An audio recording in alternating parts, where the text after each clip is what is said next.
దేవుని నామానికి మహిమ కలుగుగాక. అందరూ బాగున్నారా? ఈరోజు అందించబడుతున్న దేవుని వాక్యపు సందేశం ఏంటంటే పగ కలిగి ఉండకూడదు.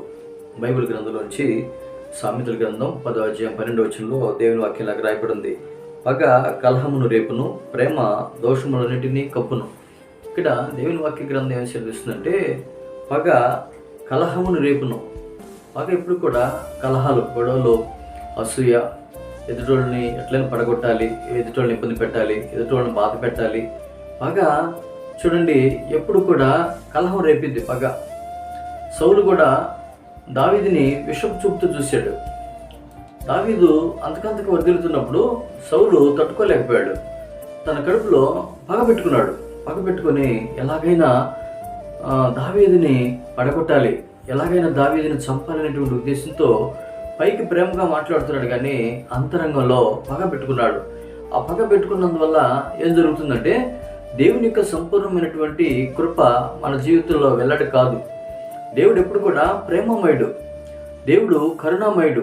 ఆయన దగ్గరికి వచ్చిన మన జీవితంలో కూడా ఏ పరిస్థితులు ఎదురైనా, ఎన్ని అవంతరాలు, ఆటంకాలు, దుష్టులు ఎదురైనా, మనల్ని బాధపరిచేవారు అనేకములు మనకు మీద దాడిగా ఎదురొస్తున్నా కూడా పగ మన అంతరంగంలో పెట్టుకోకుండా దేవుని కృపలో మనం ముందుకు వెళ్ళేటువంటి వారుగా ఉండాలి. పగ కలహాన్ని రేపుతుంది. ఎక్కడ దొరుకుతాడో దావీదుని చంపాలి సౌలు ఆలోచన. పగ ఎక్కడ అప్పటికి తన కుమార్తె మేకాల దగ్గర ఉన్నప్పుడు బాణం విసిరాడు, ఆమె తప్పించింది. చాలా రీతిలుగా దేవుడు అతనికి తోడే ఉండటం బట్టి దావీదుని దేవుడు కాచుకుంటూ వచ్చేసారు, కాపాడుతూ వచ్చారు. పగ అనేటువంటిది చూడండి, పగ పెట్టుకున్నటువంటి ఆయన ఏమయ్యాడు? దేవుని చిత్తాన్ని జరిగించకుండా ఈ లోకాన్ని విడిచి వెళ్ళిపోయాడు. ప్రేమ కలిగి ఉంటే ఏంటి తెలుసా? ప్రేమ దోషములన్నిటినీ కప్పుతుంది. ఇక్కడ ప్రేమ కలిగినాడు, దేవుని ప్రేమించినాడు దావీదు. ఏమయ్యాడు? దోషములన్నిటిని కూడా ఆయన చంపబోయిన సౌలును కూడా కాపాడాడు. లోయలో దొరుకుతాడు, ఒంటరిగా దొరుకుతాడు. సౌలు చంపేస్తే ఈయనే రాజు, కానీ ఏం చేశాడు? ప్రేమించాడు.